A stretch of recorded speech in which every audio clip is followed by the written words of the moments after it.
motor lebih cepat putih apa hitam? Putih. Baju putih begitu kena noda satu langsung kelihatan. Baju hitam nggak akan kelihatan. Makanya kenapa ini banyak yang seneng pakai dress code hitam, karena bisa jadi seminggu nggak dicuci, nggak kelihatan. Nah, tadi malam dipakai, sekarang dipakai lagi gitu. Sisi yang membedakan dari setiap kesalahan yang manusia perbuat adalah tanggung jawab. Dan saya bertanggung jawab. Dengan kalau toh itu dianggap sebagai sebuah kesalahan, saya tanggung jawab. Buktinya apa? Saya datang minta maaf. Makanya kenapa Pak Abbas bikin lagu judulnya Sang Kesatria. Saya minta maaf. Bahkan saya bilang di pondok, Pak Son, namamu siapa? Son Haji. Kamu tak berangkatkan umroh, pulang umroh namamu diganti. Siapa? Haji Son. Ya kan Son Haji, jadi Haji Son. Kamu kemarin apa bilang begitu, rasanya gimana? Biasa-biasa aja Pak. Sudah, anggap saja itu perbuatan dosa saya sama kamu. Saya nggak mau ini akan menjadi hisab saya besok di hari kiamat. Tolong balas kalimat yang sama ke Abah. Itu namanya kisos. Kisos itu begini. Kok aku ngeplak Pak Abbas nganggo tisu, Pak Abbas boleh ngeplak saya juga pakai tisu. Asalkan keplakannya sama, tempatnya sama, tekanannya sama. Itu boleh. Plek balas, plek itu boleh. Ya nggak boleh plek balas gajul, itu nggak boleh. Nggak boleh. Kok aku diomong wong kalimat yang sama, itu balas boleh. Matamu, kamu juga matamu boleh. Itu namanya kisos. Saya minta Pak Son Haji membalas kalimat yang sama. Kemarin saya bilang kamu goblok, kamu sekarang balas saya goblok. Saya nggak berani, Pak. Kudu mau balas. Nabi itu ketika mau meninggal, dia minta siapapun yang pernah disakiti oleh Nabi dibalas, dicambuk. Sampai akhirnya itu diprank Kanjeng Nabi. Kanjeng Nabi badannya dibuka, ternyata nggak dicambuk, cuma dirangkul dan dipeluk oleh yang bersangkutan. Saya ngomong kamu goblok, sekarang balas apa goblok? Ya Bah, Gus minta goblok, urusan saya selesai. Impas, goblok dibalas goblok. Tapi lah bulan puasa nggak boleh dong. Ada orang marah-marah sama kamu, kamu cukup balas, ini so imun, sorry aku sedang berpuasa. Kok aku dikeplak, wah, jangan dibalas. Ini so imun, sorry saya sedang berpuasa. Balasnya kapan? Bar maghrib.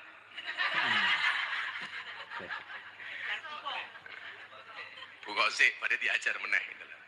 Nah, disitulah kemudian saya belajar ilmu yang namanya tawadhu.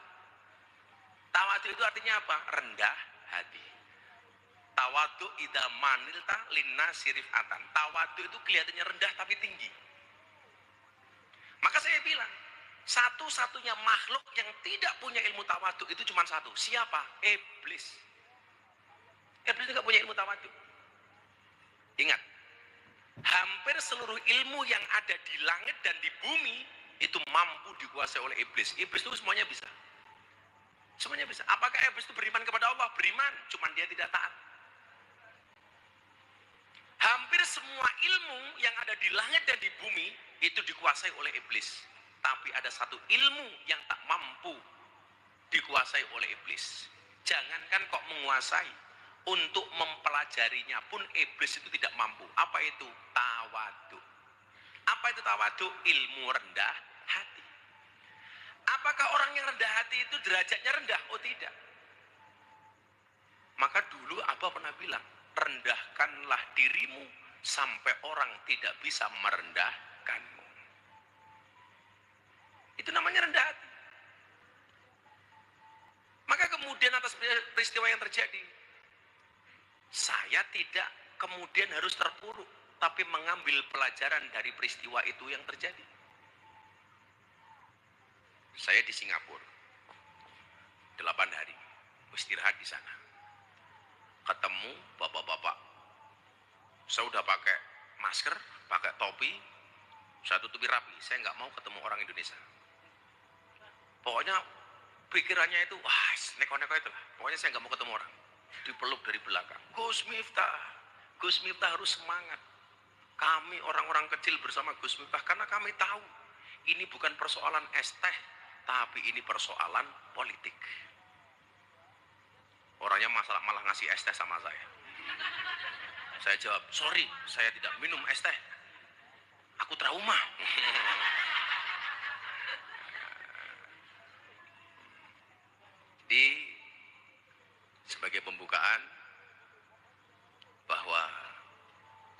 yusibana illa ma kataballahu lana huwa maulana wa 'alallah falyatawakkalul mu'minun.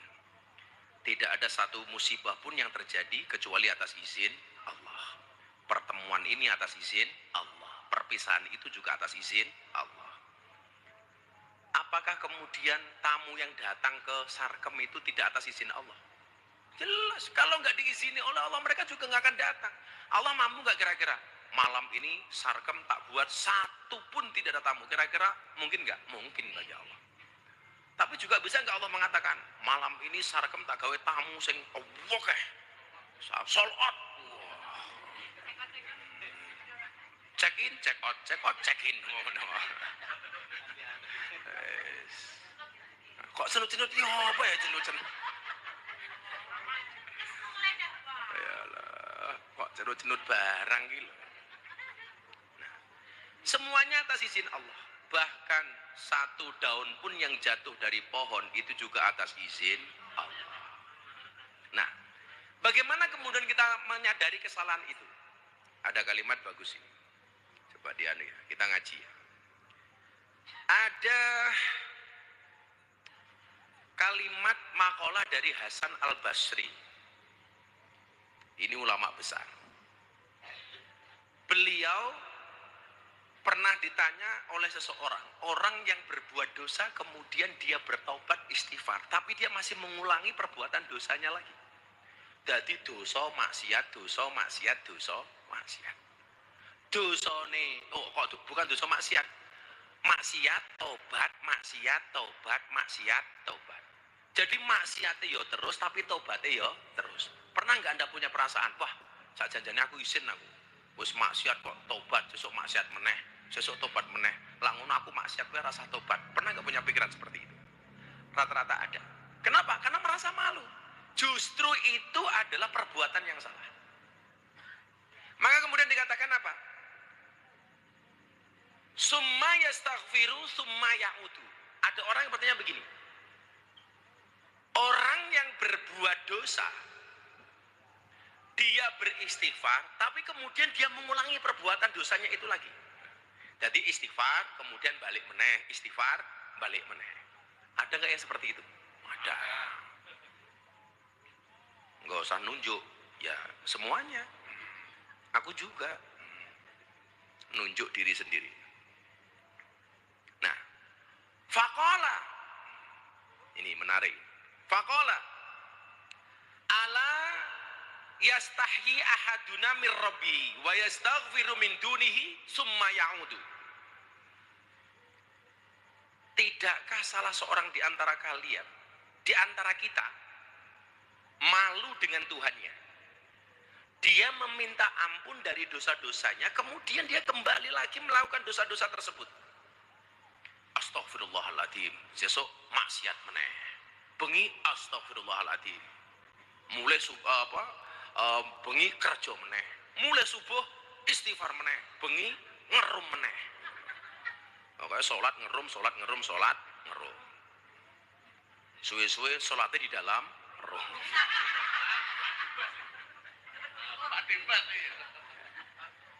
Ana ora nduk ning room karaoke tamumu salat nono apa ora? Kuwi lho ana apik lho. Umpamane baru ngerum, Mbak Elesi, apa? Saya belum ngisak. Silakan lanjutnya karaoke-nya, saya sholat isak dulu ya. Nah. Keren loh itu. Sing tamune sholat Allahu Akbar. Elesi-ne nyanyi, waktuku kecil. Ya Allah, malah begitu tamune taknya, sini dar der itu. Apa meneh? Ya Allah. Jadi ini berulang-ulang. Yastaghfiru min dunubihi summa ya'udu. Istighfar diulangi lagi, minta maaf, berbuat salah lagi. Udah dipikir-pikir ya, Li. Suami istri kan memang isinya cuma itu. Minta maaf, berbuat dosa lagi. Ya? Coba, siklus suami istri itu isinya apa? Damai berantem, damai berantem, damai berantem. Soal Sophie nggak rebukan sama suaminya, berantem. Makanya saya bilang, kalau ada istri belanja Shopee tanpa izin suami, maka mayatnya akan diangkat sama JNE. Si cepat. Besok matinya nggak diantar ke kuburan, tapi di COD.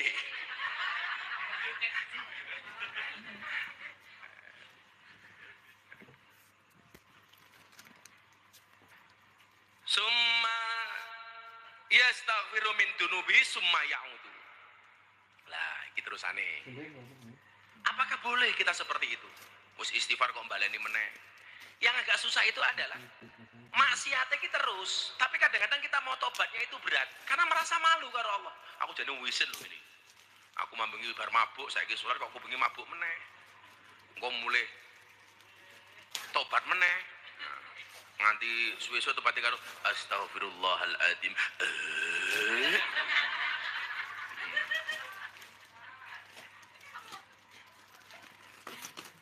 Nah, ini yang menarik. Coba dengerin ya. Wadah syaitan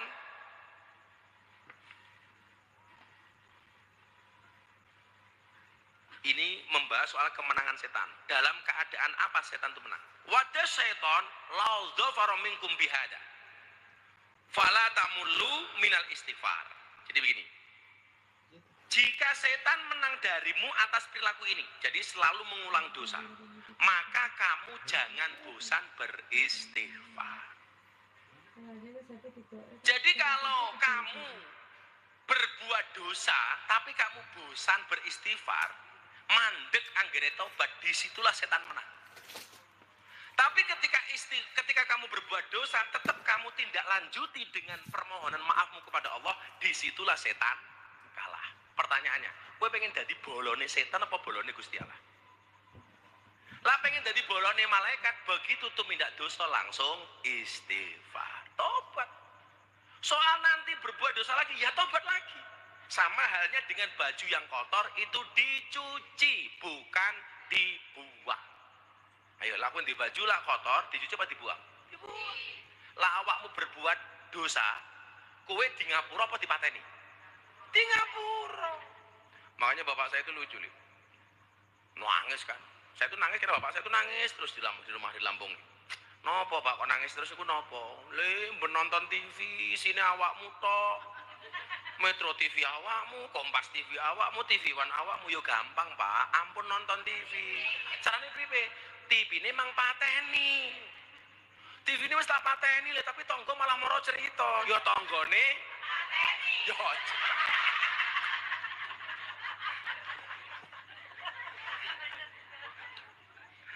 Ya Allah. Wis ra nonton TV malah tonggone cerita. Jadi saya kemarin ketemu beberapa intelijen di Jakarta itu belum pernah ada peristiwa itu semua TV muat besar-besaran, semua media masif terstruktur, trending topik 4 hari 4 malam berturut-turut di Twitter itu gak pernah ada. Lisa Blackpink loh ke Indonesia trending cuma 2 jam tok. Kan berarti aku lebih seksi daripada Lisa Blackpink. Gak pernah ada. Saya nanya sama teman-teman, ini kok bisa seperti ini? Saya nggak ngerti Gus. Ini kalau peristiwa lain itu mau banjir, itu pakai gerimis dulu, pakai petir, hujan lebat baru banjir.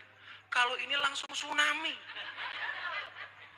Tsunami plus gempa bumi, plus angin puting beliung, plus tanah longsor. Ya Allah. Untungnya abah ki hati ini kuat gitu. Lah kaya cacah iki paling wis bunuh diri. Bunda itu HP-nya kan nggak bisa dihubungi karena memang Bunda nggak buka HP. Karena begitu dibuka hari pertama saja itu WA yang masuk 3.000 WA. Asisten Abah 4 itu Mas Bulung, Mas Andre, Mas Aris, Kang Mustafa, itu semua HP-nya jebol. Nggak bisa dibuka sudah, ngeheng karena saking banyaknya. DM mesti pisu-pisui, terus ngomong alat kelamin lah. Mbak Sarkem aja malah nggak pernah ngomong alat kelamin, karena nggak perlu diomongkan, cukup dipraktekkan. Malah cukup dirasakan gitu. Pinter. Aku ngomong goblok-goblok viral meneh. Pinter itu. Ya bocah-bocah iki lucu ya. Ngerti itu gobloknya abah sugih kok kula diuyuhi mawon purun.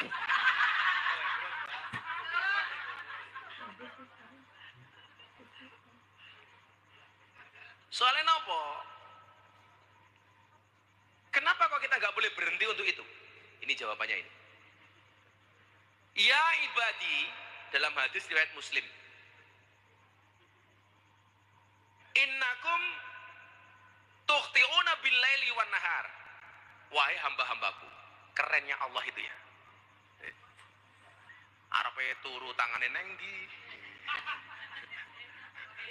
Oh hei, kamu juga ya hei. Bangun tidur loh, seharusnya langsung berangkat ke kamar mandi wudhu. Yang kita pegang apa? HP. Ayo. Mulai delok HP. Arepe turu, reso turu matane, nyekrol HP. Komentar sing elek. Lagi ra apa-apa penggemarku kok.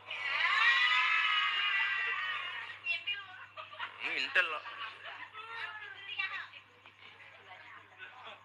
Nang TikTok melu komentar. Saya tuh belas gak pernah komentar di apapun. Jarang saya. Lang like sekali dua kali masih pernah lah. Kayak kemarin di Gunung Kidul itu, ini mau tak umrohkan ini. Tunanetra 25 tahun azan. Gak punya keluarga. Orang Panggang Gunung Kidul. Baru saya cari kemarin ketemu alamatnya.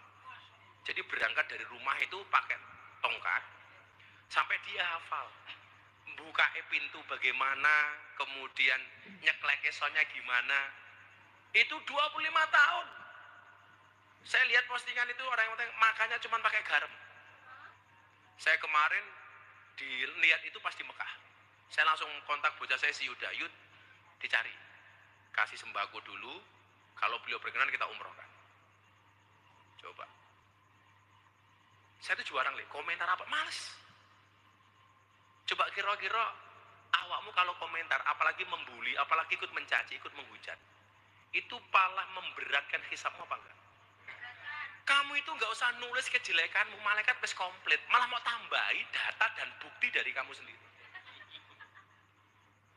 Padahal kalau di kepolisian itu syarat kasus dinaikkan itu kan ada 2 alat bukti. Kamu malah membuat bukti sendiri. Ada orang nggak ngerti beritanya seperti apa, kamu ikut menghujat, ikut membuli, ikut mencaci maki. Kira-kira jejak digital itu akan menjadi barang bukti di akhirat apa enggak? Malah mungkin besok malaikat tuh hari ini malaikat tuh udah nggak punya catatan amal manusia lagi. Udah nggak punya catatan lagi. Begitu kita dihisab, malaikat datang. Bangga sih Yuda, aku bakal dihisab wis rantai catatan. Begitu malaikat datang, buka HP-mu, mudar. Terus ada semua di situ. Rampung. Iki menggunjing, memfitnah, beribik rondo. Yes. Tahu semua. Aduh ya Allah. Malah ono sing ngomong, aku ra masalah jenengku rusak ngene tangga. Aku ra masalah jenengku rusak ngene kanca. Sing penting jenengku apik ning BI checking. Pula berarti mau ngarepe utang. Sama dong, kamu tuh dengan tamu yang datang ke sini karaoke dan lain sebagainya. Kalau bisa jangan sampai menimbulkan dosa. Dosamu cukup itu saja, ora usah nglarani dan lain sebagainya. Lawakmu lucu kok karaoke karo tamu. Tamune nomor telepon saka bojone, kono diangkat, nesu. Hakmu apa yu? Kono diangkat, kono ngambek. Dicekel, "Mah iya."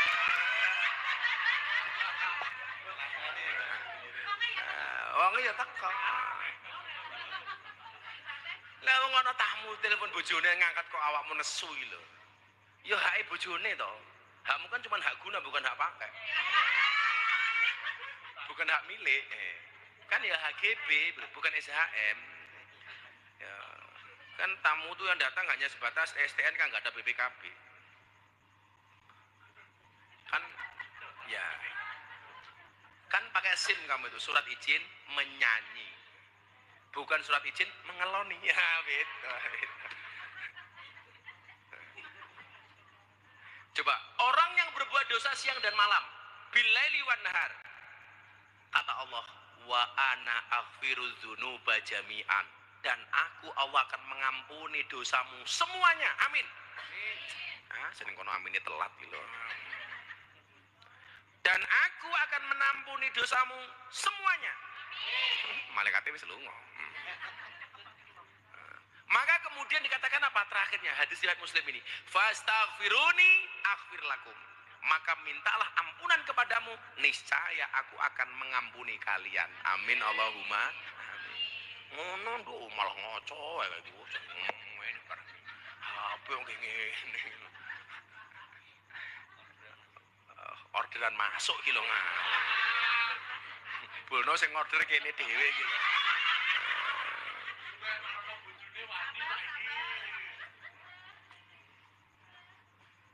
Coba ini quote-nya apa malam ini kamu ingat? Perlakukanlah orang yang melakukan maksiat seperti engkau menginginkan Allah memperlakukan dirimu ketika engkau sedang melakukan maksiat. Saya ulangi ya. Mesti FYP.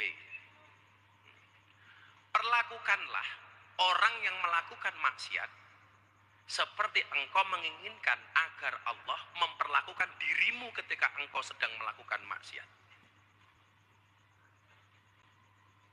Kita tuh kadang-kadang kan aneh. Kalau kita bermaksiat sama Allah kita minta diampuni, tapi kalau ada orang lain bermaksiat kita tidak bisa mengerti. Ya enggak? Lucu lagi begini, kalau kita itu kita berbuat salah, kita meyakini Allah itu Maha Pengampun, tapi kalau ada orang lain berbuat salah, kita meyakini bahwa Allah itu Maha Pengadab. Kejam banget kita ini. Eling-eling ya. Kalau kita berbuat dosa, kita yakin Allah itu Maha Pengampun. Tapi kalau ada orang lain berbuat dosa, kita yakin bahwa Allah itu Maha Pemarah. Dosa murah bakal diampuni. Begitu kita berbuat salah, yakin Allah ngampuni aku. Mutusi dewe gitu loh. Kalau kamu berdoa, kamu yakin bahwa Allah itu Maha mendengar. Tapi kalau kita berbuat maksiat, kita lupa bahwa Allah itu Maha melihat. Ya itu. Kalau kita ndonga, yakin Allah ngrungokke. Tapi kalau kita maksiat, Allah ora ngerti kok. Ya kepiye? Abi banget mengkutai gitu. Maka ketika kita punya masalah, kembalikan sama Allah. Ingat, tidak akan bisa memahamimu kecuali dua orang. Satu, orang yang pernah merasakan keadaan yang sama sepertimu. Yang kedua, adalah orang yang sangat-sangat mencintaimu. Dan saya bersyukur, alhamdulillah, walaupun di dunia medsos banyak orang menghujat dan membuli saya, tapi faktanya Anda hadir karena rasa cintanya kepada saya. Alhamdulillah. Yuk, tanya jawab. Yang tanya tak kasih uang, seperti biasa. Ya, diutamakan warga Asyarqamiyah. Asyarqamiyah. Tadi di kafe ada yang tanya lucu. Tadi yang tanya lucu begini di kafe. Bas, saya mau tanya apa? Saya tuh kira-kira perlu diruyah apa enggak? Lah emangnya kenapa? Tiap malam setelah saya dari kafe mabuk, itu kalau ngimpi itu ngimpi Grab Food pakai Mega Promo dan dapatkan Mega Price di Grab Mega Hedon.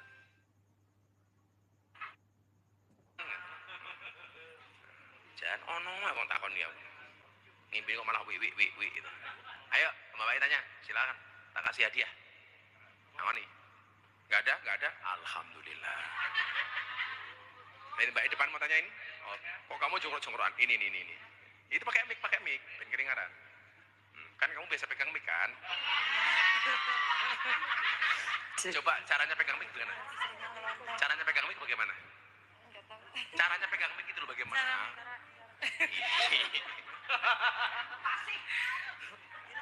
Assalamualaikum warahmatullahi wabarakatuh. Waalaikumsalam. Namanya Mbak siapa? Saya Gina dari Banten.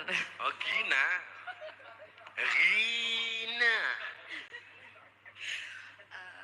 Tapi pertanyaannya di luar itu ya? Pakai mic ngomong.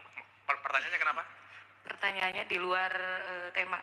Gak apa-apa, pertanyaan di luar tema asalkan dari dalam hatimu. Iya. Iya, Abah, menurut pandangan Islam, perempuan yang bagaimana atau seperti apa yang disebut dengan madrasatul ula atau madrasah pertama bagi generasi atau anaknya? Kamu di sini udah lama? Belum. Berapa lama? Enggak sih. 20 tahun? Ya. Berapa sih? Kurang lebihnya 9 Anak-anakmu di mana? di rumah. Di rumah. Ini pertanyaannya bagus banget ini. Al-ummu madrasatul ula. Ibu itu adalah madrasah pertama untuk anak-anaknya. Ini ilmu parenting, Bu. Ilmu parenting. Saya selalu mengatakan begini. Ketika kamu mendidik seorang laki-laki, maka kamu hanya mendidik seseorang saja. Tapi ketika kamu mendidik seorang perempuan, berarti kamu mendidik sebuah generasi. Aku lah ngajari wong lanang, ilmunya mungkin hanya bermanfaat bagi dia. Tapi ketika saya mendidik perempuan, akan bermanfaat untuk satu generasi, termasuk anak dan cucunya. Itulah hebatnya perempuan. Makanya kenapa dikatakan perempuan itu madrasah. Kenapa dikatakan madrasah? Berarti tumbuh berkembangnya anak ini tergantung pola didik orang tuanya. Bahkan agama mengajarkan ketika usia 4 bulan, malaikat datang memberikan fanafakha fihi ruh, malaikat meniupkan ruh ke dalamnya, kepadanya. Kenapa ada budaya kemudian kita mapati, kondungake? Karena saat usia 120 hari itu, malaikat datang membawa ruh. Dengan harapan ruh yang masuk ini adalah ruh yang baik. Ngaruh, Ruh. Saya mau tanya, orang mati itu yang mati jasadnya apa ruhnya? Jasad. Yang didoakan tahlilan dikirimi Fatihah itu jasadnya apa ruhnya? Maka ketika masuk didongani.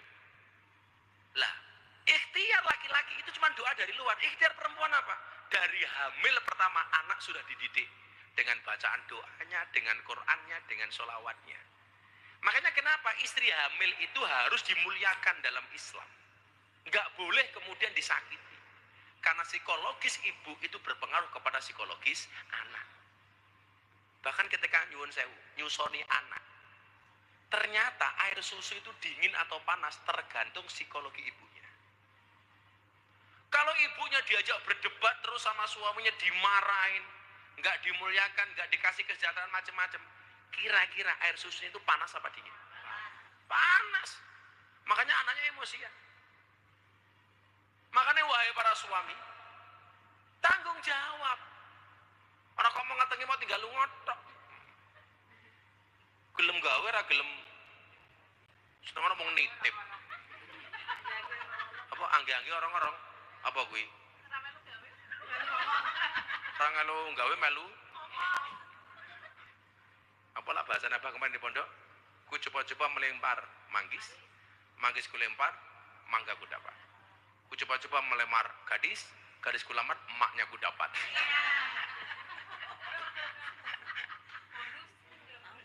Nah, itu artinya apa, Dok? Itu kewajiban sebagai seorang ibu bagaimana dia memberikan pendidikan dan edukasi kepada anaknya. Makanya ya awak-awakmu sing duwe anak ning omah kuwi sing mau titip ning mbah-mbahe, ya kuwi tanggung jawab. Banyak yang kerja di Sarkem itu awalnya niat pengen membahagiakan orang tua dan anaknya. Tapi begitu dapat uang malah kadang-kadang lupa anak dan keluarganya. Apa ora? Awalnya coba-coba lah kok enak. Nyoba lagi, kok tambah enak. Betah nih gini. Jadi Mbak Gina, anaknya di rumah tetap diopeni, tetap kirimi duit.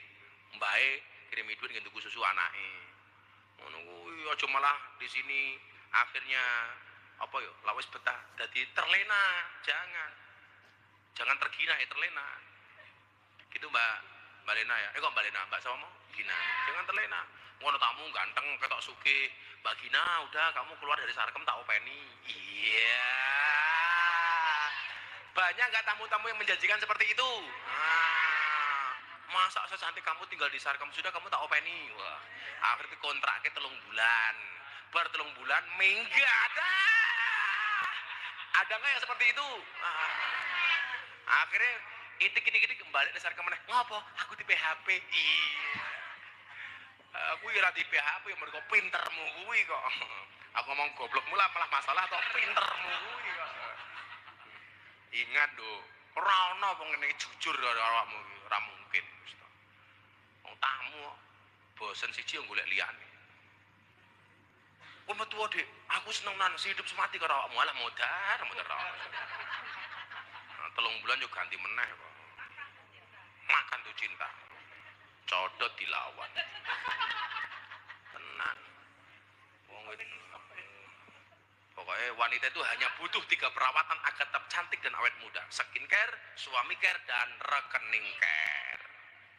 Beda kayak sangoni 300.000.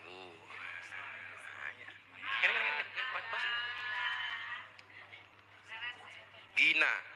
Ya, Gina. Itu. Aduh, mana yang lain? Katanya. Ayo takon. Ada lagi? Jazakallahu khair, Mbah. Assalamualaikum warahmatullahi wabarakatuh. Waalaikumsalam. Ada lagi sini, mana? Di saya kiri. Itu yang hijau itu mau takon tuh. Hijau burine iki lho. Ah, kalau. Lah kuwi lho sing nduk iki lho. Mau ngene-ngene kok. Ayo. Itu pojokan belakang itu. Ayo.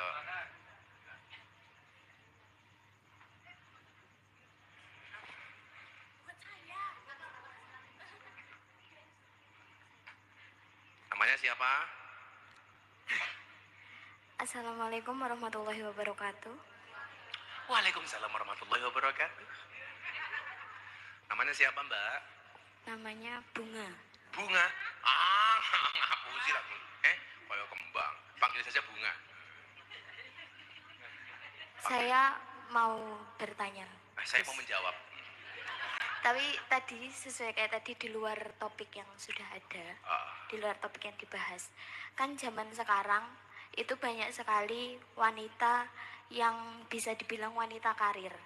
Nah, menurut pandangannya jenengan, ada batasan tertentu tidak dalam Islam sebagai wanita yang apalagi dia wanita karir di baik di bidang bisnis ataupun sosial. Begitu pertanyaan saya. Oke. Terima kasih. Kalau kamu di sini bisnis apa sosial? Bisnis. Oh, bisnis. Lah sosial, ayo mangkat.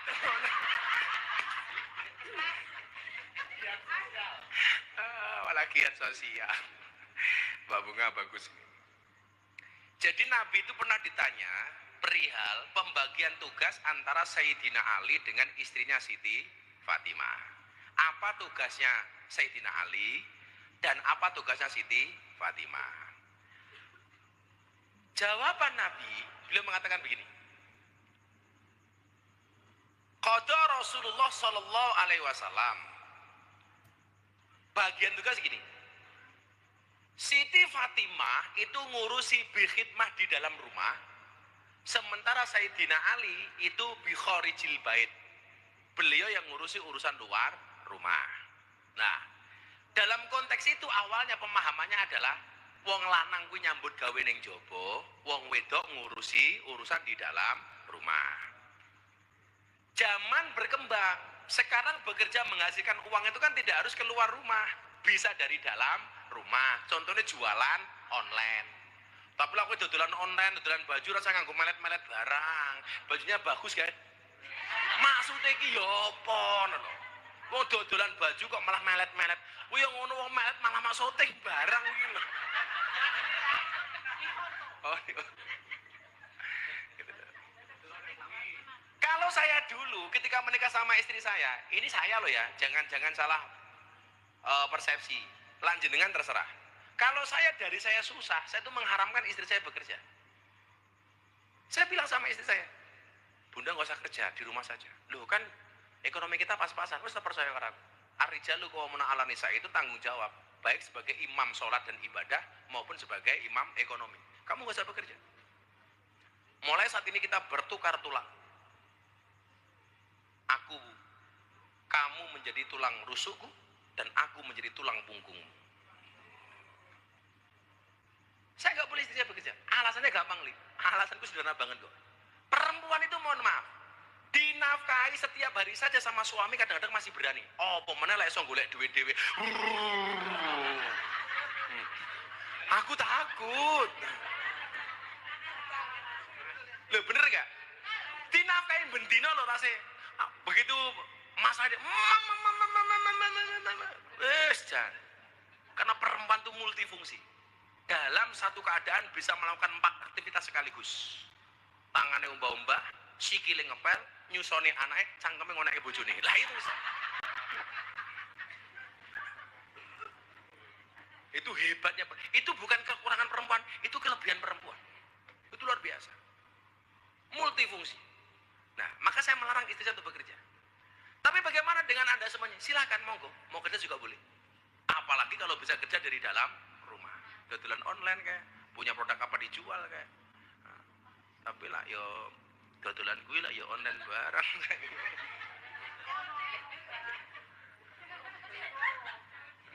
Malah COD gila Pak COD kalau bahasane.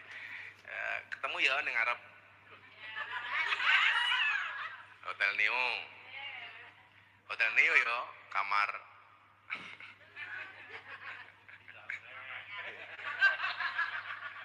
Gitu Mbak, hakikatnya boleh bekerja asalkan dia tahu tanggung jawabnya sebagai seorang perempuan. Jangan sampai seorang istri punya penghasilan lebih banyak daripada suami, kemudian dia berbuat aniaya dengan suami, semau-maunya dengan suami. Saoke-oke penghasilanmu, tetaplah kamu menjadi seorang makmum, bukan imam. Imam kuwi ngatur, makmum kuwi diatur. Tapi oke-oke saiki malah oke makmum ngatur imam. Wong ya teko.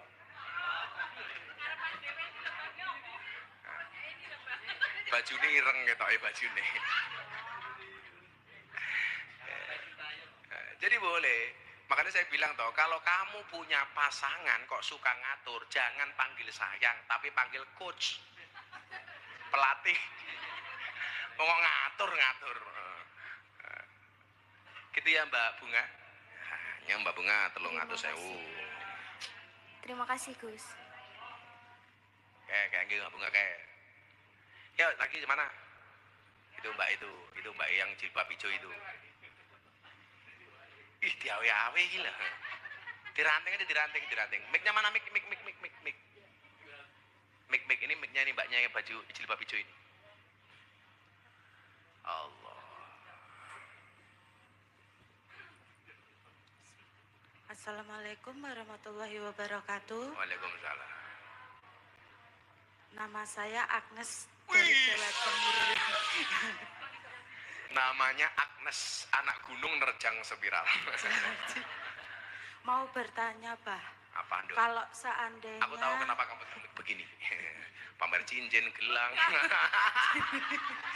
Kau gede cincinnya. Alhamdulillah. Alhamdulillah. Karena diam itu adalah emas. Makanya nggak punya emas cukup diam. Kalau seandainya ada orang tua yang bilang udah nikah aja gitu. Kalau seandainya kita menjawab insya Allah kalau dapat jodoh yang baik akan menikah suatu saat nanti, itu tergolong anak durhaka apa tidak, menolak keinginan orang tua untuk menikah? Ajal sama jodoh itu sama-sama rahasianya Allah. Jangan sampai kamu terbebani gara-gara ditanya kapan kamu nikah. Kalau boleh nakal, anak gantian tanya, lah kapan bapak mati? Biasanya bodoh-bodoh kayak tahu sungkeman, kowe kapan rabi? Jawab bilang kowe kapan mati? Langsung samplot dia itu loh. Boleh nggak seorang anak itu membantah orang tuanya? Boleh, tapi dengan kalimat yang baik, yang sopan, yang santun. Kowe kapan rabi, Nduk? Insya Allah, Pak. Kalau sudah ketemu jodohnya, insya Allah kula rabi. Wong rabi niku syaratnya namung kalih sinten. Dijawab Gus, ojo marah-marah. Kapan kowe rabi? Ngopo takon-takon barang? Orang golek jodoh takon-takon. Rabi urusanku, sing ngrasake yo aku. Takon-takon barang. Tuwa takon ora kena. Jangan. Dijawab yang bagus. Berarti kalau kayak gitu nggak durhaka sama orang tua? Enggak. Apalagi kalau kamu sambil ngasih uang 1 juta, nyoba. Setiap hari. Oh, setiap hari. Sugih sedina sejuta ya. Wah. Kok laris gitu loh. Pokoknya kita berdebat dengan orang tua itu nggak boleh. Kalau tuh harus menjawab dengan kalimat yang bagus saja. Fala taqulahuma uffin itu mohon maaf. Bahkan berdebat tentang sandal saja nggak boleh. Debunya saja nggak boleh. Kalau tuh harus jawab, itu jawablah dengan yang sopan. Kalau bisa menghindari. Lawang tua sih muni, diem saja. Menjadi pendengar yang baik. Ojo mewangsuli, ojo wangsulan. Karena pemikiran saya kerja kayak gini aja sudah dosa. Kalau seandainya ada keinginan orang tua kita ngelawan, Loh, kamu belum kita menikah? jadi janda. Oh, janda.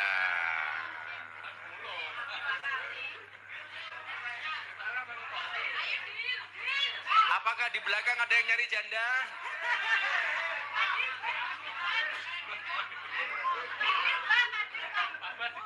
Padil ya, Abe. Santai saja, yang jomblo nggak usah malu. Tadi malam Abah bilang, wahai jomblo jangan malu karena besok di alam kubur yang ditanya siapa Tuhanmu bukan siapa jodohmu. Iya, santai aja. Mbak, jawab yang baik. Insya Allah orang tua bisa mengerti. Jangan marah-marah sama orang tua. Doakan mereka, ya. 300.000 untuk Mbak Agnes. Agnes. Hah? Agnes apa Agnes? Agnes. Agnes. Karena Agnes bukan Agnes. Satu lagi terakhir. Terima satu lagi kasih terakhir. ya, Bah. Satu lagi terakhir. Mana? Oh, jauh banget. Mana? Eta. Siapa yang mau tanya? Oh, masih 2, 3. Oh, ini yang depan dulu, yang depan. Ayo, jeda. Terakhir tuh santai. Ya. Namanya siapa? Assalamualaikum warahmatullahi wabarakatuh. Waalaikumsalam. Mbak siapa namanya? Nama saya Ati dari Banten. Siapa? Ati dari Banten. Ati. Oh, satu komplek ini loh. Kok malah jongkron sama yang belakang itu kenapa? Atau pertanyaannya Mbak yang di belakang nitipnya ke kamu gitu? Enggak. Nah, apa Mbak Ati pertanyaannya? Saya mau bertanya, Saya mau menjawab. apa hukumnya suami mengizinkan istrinya kerja karaoke?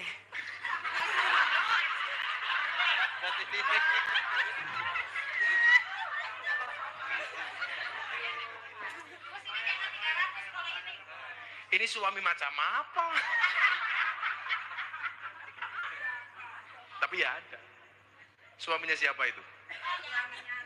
Oh, suaminya Ati. Oh, Ati masih punya suami. Ya.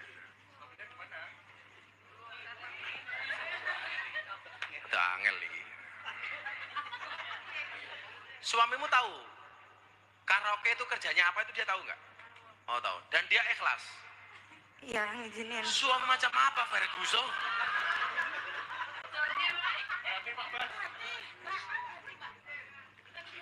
Ar-rijalu qawwamuna 'alan nisa itu salah satu faktornya adalah dosa istri bisa menjadi penyebab dosa suami.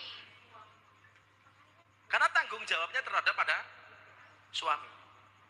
Maka kenapa kok bentuk ketaatan dari orang tua pindah kepada suami? Kamu belum punya suami, taatmu kepada siapa, Nduk? Orang tua. Tapi begitu punya suami, taatnya tetap kepada orang tua apa kepada suami? Suami. Ayo. Itu artinya kalau suamimu nyuruh kamu bermaksiat, ya otomatis suamimu juga bertanggung jawab atas kemaksiatan. Makanya sebenarnya dalam bahasa taat itu ada 2. Ada bahasa taat, ada bahasa hormat. Ketika suamimu memerintahkan kamu untuk maksiat, kamu sebenarnya tidak boleh taat, tapi tidak boleh menghilangkan rasa hormat. Kowe karaoke, bila perlu, apa? Ora, kowe karaoke, bila perlu lebih dari karaoke. COD.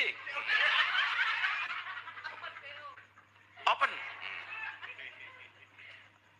Kalau dalam konteks agama, kamu tidak boleh marah sama suamimu, tapi boleh menolak. Nggak bisa, Mas. Saya sebagai istri, saya tidak bisa melakukan itu. Tetapi tanpa menghilangkan rasa hormatmu kepada suami. Contohnya nggak kerja di sini lah. Kau udah mulai pengajian rasa suwe-suwe. Ngapa? Gue pengen nyopet karena aku.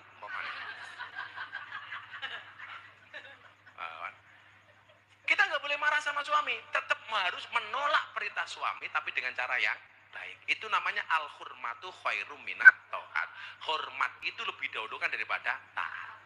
Jadi kalau perintah maksiat itu boleh untuk, bahkan harus, bukan boleh, harus dihindari. Kok ada suami yang melakukan itu, ya otomatis dia menanggung dosanya juga. Apa yang kamu lakukan? Apanya? Kan tak kasih ilmunya, harusnya ditolak. Tapi dengan cara yang baik, tanpa harus marah-marah sama suami. Tetap menghormati dirinya sebagai suami, tapi tidak boleh mentaati perintahnya. Contoh, ini bukan dosa, tapi kalimat al-hurmatu khairum minat ta'at. Gawe sarapan, Mas, monggo sarapan. Suaminya bilang, Mama aja sarapan dulu. Sebagai istri yang ngerti kalimat ini, hormat lebih diutamakan dibandingkan taat, maka istri akan mengatakan, boten, yang sarapan jenengan dulu atau kita sarapan bareng. Itu kenapa dia, walaupun suaminya perintah kamu sarapan dulu, kan begitu dia menolak, kan berarti tidak taat. Tapi tidak taatnya itu karena hormat. Contoh lagi begini dah, saya kiainya Pak Bas umpamanya. Pak Bas tak suruh ngimami sholat, Bas, kowe ngimami sholat subuh, boten abah mawon. Begitu dia bilang tidak, berarti dia tidak taat kepada perintah saya untuk ngimami sholat, tetapi tidak taatnya karena hormat. Makanya biasa toh, monggo ngimami, karena saling menolak, karena itu hormat. Istri juga begitu, ayo dik sarapan dhisik, boten yang sarapan jenengan dulu saja. Jangan kok sak balik, Mas sarapan, awakmu dhisik dik. Oke.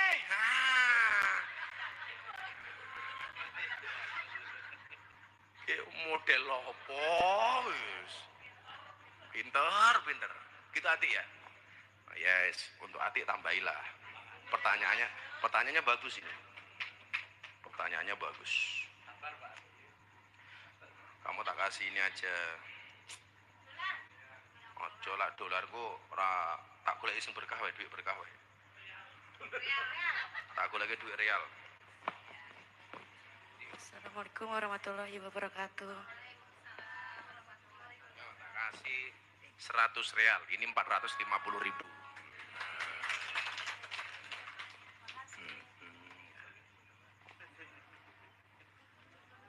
Wis kesel aku, saya masih pengajian lagi sama preman-preman di pondok. Umum. Tapi untuk mbak-mbak preman, kalau kamu merasa preman ya sana. Terima kasih. Abah tetap minta didoakan, mudah-mudahan Abah sehat, Abah kuat. Terima kasih kepada Mbak Uli dan kawan-kawan yang support konsumsi untuk malam hari ini. Ya, terima kasih Mbak Uli.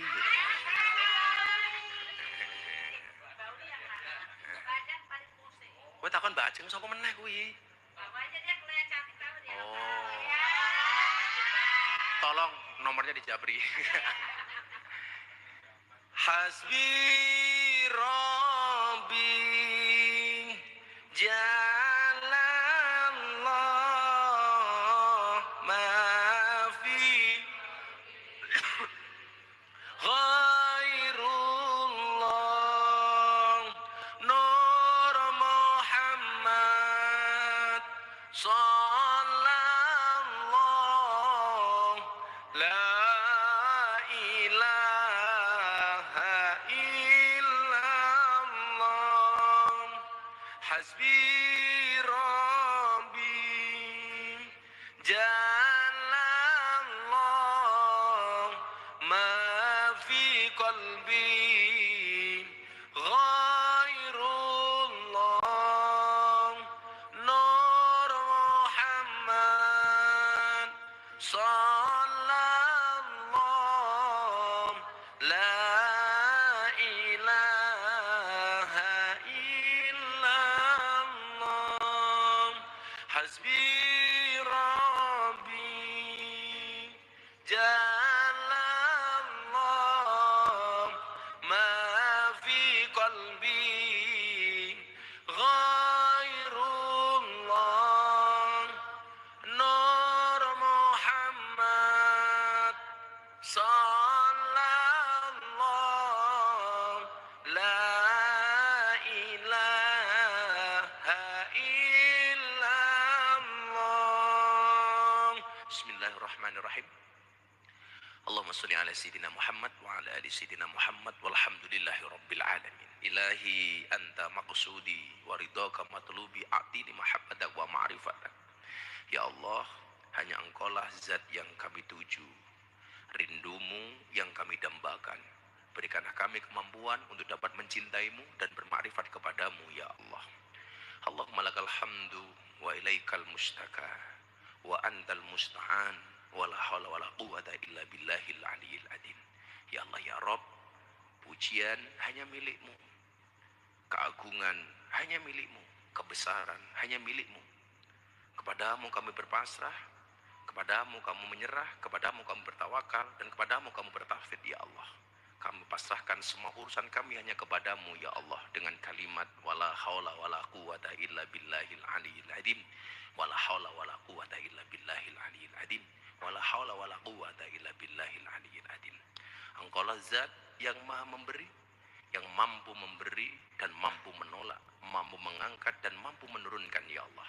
Ya Allah, ya Rabb, ampuni kesalahan kami, ampuni dosa-dosa kami, ampuni kekhilafan kami, ampuni kemaksiatan kami, ya Allah. Ya Allah, ya Rabb, begitu banyak perbuatan dosa yang kami lakukan, tapi tidak mengurangi rasa sayangmu kepada kami. Jadikanlah kami hamba-hambamu yang senantiasa bersyukur, hambamu yang senantiasa mengingatmu baik dalam keadaan susah maupun senang, baik sendirian maupun bersama-sama, ya Allah. Birahmatika ya arhamar rahimin. Rabbana atina fid dunya hasanah fil akhirati hasanah wa qina adzabannar walhamdulillahi rabbil alamin. Terima kasih. Assalamualaikum warahmatullahi wabarakatuh.